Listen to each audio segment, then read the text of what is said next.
మీ పేరునా? నా పేరు శ్రీనివాస్. చెప్పండి. ఏ ఊరునా? కొత్తపల్లి గ్రామం, నంద్యాల మండలం, నర్మల్. ఇప్పుడు ఇది బండి తోలినారు కదా, దీని సీటింగ్ కంఫర్ట్ కానీ గేర్లు కానీ ఎట్లా ఉంది? అన్ని కంఫర్టబుల్. క్లచ్ పరిస్థితి కానీ? Clutch, double clutch. మీరు ఇంతకుముందు వేరే బండ్లు ఏమేమి తోలారు? స్వరాజ్ తోలుతానికి మహేంద్ర తోలుతాను. దాని సీటింగ్ కంఫర్ట్కి మన దానికి సీటింగ్ కంఫర్ట్ కానీ మైలేజ్ కానీ ఇదే బాగుంది. ఇదే బాగుంది కదా. అంటే ఇప్పుడు మీకు లోడ్ లాగడం కానీ లోడ్ కానీ అలకా తీసుకెళ్తాయి. అలాగే తీసుకెళ్ళి పెద్ద లోడ్ ఏం ప్రెజర్ లోడ్ పవర్ స్టీరింగ్ అంతా కంఫర్టబుల్గా ఉంటుంది.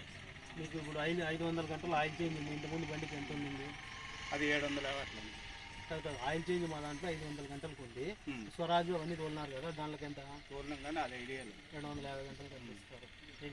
దీంట్లో మెయింటెనెన్స్ కూడా తక్కువ ఉంటుంది, ఎందుకంటే 500 అవర్స్ ఒకసారి. మైనర్ రిపేర్లు అసలు రాదు. అదే ఈ సైడ్ గేర్లు ప్లస్ మీకు కంఫర్ట్ ఎట్లా ఉంది? బాగా. ఇప్పుడు సెంటర్ గేర్లకి సైడ్ గేర్లకి ఏం డిఫరెన్స్ అనిపిస్తుంది మీరు ఎక్కేటప్పుడు దిగేటప్పుడు? ఇవే ఫ్రీగా ఉంటాయి. ఇవైతే గేర్లు వేసుకోనికి అవి ఫ్రీగా ఉంటాయి. అవి అయితే కర్ర ఉంటాయి. అదే గేర్ లాక్ అవుతుంటాయి. ఇప్పుడైతే ఇది కంఫర్టబుల్ గా ఉంది. ముందు స్పేస్ 5 గంటలు తోలేవాడు, గంట ఎక్కువ తోలొచ్చు. ఇబ్బంది ఉండదు. నడువుల నొప్పులు కానీ అవి ఇవి బండి కానీ లైట్ అది కంఫర్ట్ తీసుకెళ్తుంది. మనిషి డ్రైవర్ కూడా కంఫర్ట్ ఉంటుంది.